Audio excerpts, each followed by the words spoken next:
यवतमाळ शहरातील विविध भागात मोकाट कुत्र्यांचा उपद्रव वाढला असून कित्येकदा हे मोकाट कुत्रे वाहन चालकांचा पाठलाग करतात, त्यामुळे अपघातांची संख्या देखील वाढली आहे।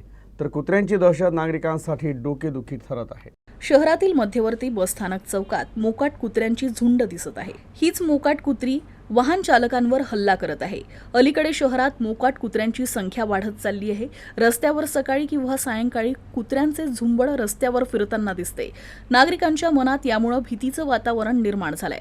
अशातच काही मोकाट कुत्री रस्त्यावरील वाहनांवर उड्या घेण्याचा प्रयत्न करते। पायी जाणाऱ्यांवर कुत्रे भुंकून उडी घेतात आणि चावा घेतात। अशा वेळी महिला आणि मुली घाबरतात। शहरात मोकाट कुत्र्यांची संख्या हजारांच्या वर आहे। जिल्ह्यातील गावखेड्यातही कुत्र्यांची संख्या वाढत चालली आहे। त्यासाठी वन विभाग आणि प्रशासनाने मोकाट कुत्र्यांचा बंदोबस्त करावा अशी मागणी आता जोर धरू लागली आहे।